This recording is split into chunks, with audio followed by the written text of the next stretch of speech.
Hello friends, എല്ലാവർക്കും കിച്ചുമണീസ് വേളിയിലേക്ക് സ്വാഗതം. നമുക്കിന്നൊരു ഉണക്കപ്പയർ അല്ലെങ്കിൽ വൻപയർ ഒരു കറി വെച്ചാലോ? കറി മീൻസ് എന്താ പറയുക, കുത്തിക്കാച്ചിയതെന്ന് പറയും ഇവിടെയൊക്കെ, തൃശ്ശൂർ ഭാഷയിൽ അങ്ങനെ പറയുക. അങ്ങനെ ചെയ്യാം കേട്ടോ. അപ്പോൾ പയർ നന്നായി കഴുകിയെടുത്ത് കുക്കറിൽ ഇട്ട് ആവശ്യത്തിന് വെള്ളം ഒഴിച്ച് ഉപ്പിട്ട് വേവിക്കാൻ വെച്ചിട്ടുണ്ട്. ഇതിൻ്റെ പ്രത്യേകത എന്ന് പറഞ്ഞാൽ ഒത്തിരി ആൾക്കാർ പറഞ്ഞു കേട്ടിട്ടുണ്ട്, പയറൊക്കെ ഒത്തിരി സമയം വിസിലടുപ്പിക്കാറുണ്ട് എന്നിട്ടും വേവാറില്ല എന്നൊക്കെ ഞാൻ പലരും പറഞ്ഞു കേട്ടിട്ടുണ്ട്. അപ്പോൾ പയർ, കടല, മുതിര ഈ 3 കൂട്ടങ്ങളും നമുക്ക് എളുപ്പത്തിൽ നമുക്ക് ഉണ്ടാക്കാൻ പറ്റും, വേവിക്കാൻ പറ്റും. എന്നുവെച്ചാൽ കുക്കറിലാണല്ലോ ഇപ്പം മിക്കവരും ഉണ്ടാക്കുക. അപ്പോൾ ആ കുക്കറിൽ ഇട്ട് കഴിഞ്ഞ് ആദ്യം ഒരു 3 വിസിൽ അടുപ്പിച്ചേക്കുക. അത് കഴിഞ്ഞിട്ട് എയർ പോകാനായിട്ട് അവിടെ ഓഫാക്കി ഇടുക, ഗ്യാസ് ഓഫാക്കിയിട്ടേക്കുക. എയർ ഫുള്ള് പോയി കഴിഞ്ഞ് കഴിയുമ്പോൾ ഒന്ന് തുറന്ന് നോക്കുക, വെള്ളം ഉണ്ടോ ഇല്ലയോ എന്ന്. അപ്പോൾ വെള്ളം ചിലപ്പോൾ ഉണ്ടാവും, ചിലപ്പോൾ ഉണ്ടാവില്ല, എന്തായാലും നമ്മൾ നോക്കണം. അപ്പോൾ വെള്ളം ഇല്ലെങ്കിൽ കുറച്ചും കൂടി വെള്ളം ഒഴിച്ച് ഒന്നും കൂടി ഒന്ന് ഇളക്കി കൊടുത്തിട്ട് വീണ്ടും അടച്ചു വെച്ച് ഒരു വിസിൽ അടുപ്പിക്കുക. നല്ല പയർ നല്ല മണിമണിയായിട്ട് കിടക്കണമെന്നുണ്ടെങ്കിൽ ഒരു വിസിലും കൂടി അടുപ്പിക്കുക. അതല്ല ഇച്ചിരി കുഴഞ്ഞ പോലെ ഇരിക്കണമെന്നുണ്ടെങ്കിൽ 2 വിസിൽ. ഈ ആകെ മൊത്തം 5 വിസിൽ മതി.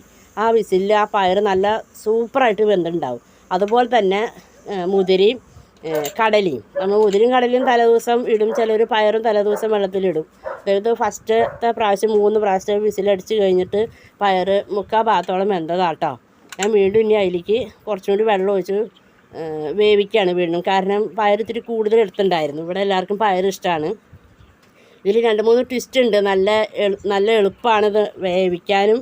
പിന്നെ അതിൽ ചേർക്കേണ്ട കാര്യങ്ങളിൽ ഒരു വ്യത്യാസതയുണ്ട്. നല്ല ടേസ്റ്റാണ്. നല്ല ചൊടിയിൽ നമുക്ക് തിന്നാൻ പറ്റും ചോറിൻ്റെ കൂടെ. പിന്നെ 2ാമത്തെ ഭാഗം വിസിലടിക്കുകയാണ് കേട്ടോ. ഞാൻ 2 വിസിലടുപ്പിച്ചു. ഇവിടെ ഇത്തിരി വേവണത് എനിക്കിഷ്ടമാണ്. അപ്പോൾ അതുകൊണ്ട് ഞാൻ ഇത്തിരി ഒരു കുഴമ്പിൻ്റെ രൂപത്തിലാക്കാൻ വേണ്ടിയിട്ട് ഒരു 2 പ്രാവശ്യം വിസിലടുപ്പിച്ചു. അത് കഴിഞ്ഞ് പയർ വെന്തത് നിങ്ങൾ നോക്കിക്കോളൂ കേട്ടോ. നല്ല സൂപ്പറായിട്ട് വേവും. ഒത്തിരി ഒരു ബുദ്ധിമുട്ടും ഇല്ലാണ്ട് നമുക്ക് വേഗം വെന്ത് കിട്ടും. ഇനി അതിൽ കാച്ചാനായിട്ട് നമുക്ക് അതിന് കുത്തി കാച്ചാനായിട്ടുള്ള സബോളയാണ് ഞാൻ എടുത്തിരിക്കുന്നത്, ഉള്ളിയല്ല. സബോളയും വെളുത്തുള്ളിയും കറിവേപ്പിലയും എടുത്തു. മഞ്ഞൾ പൊടിയും മുളക് പൊടിയും അതിൻ്റെ കൂട്ടത്തിൽ 1 ടീസ്പൂണോളം കുരുമുളക് പൊടി അതങ്ങോട്ട് ഇട്ട് കഴിയുമ്പോൾ ഉണ്ടല്ലോ എന്ത് ടേസ്റ്റാണെന്നറിയാമോ? നിങ്ങൾ അങ്ങനെ ചെയ്തിട്ടില്ലെങ്കിൽ ഒന്ന് ചെയ്ത് നോക്കിട്ടോ. അത് നമുക്കെല്ലാം കൂടിയും മൂപ്പിച്ചെടുക്കാം. മൂപ്പിച്ചതിന് ശേഷം നമുക്ക് ഈ പയർ അതിലേക്ക് കൊട്ടാം. എല്ലാം മൂത്ത് വരട്ടെ കേട്ടോ. എനിക്ക് സ്പീഡ് കൂടി പോണു.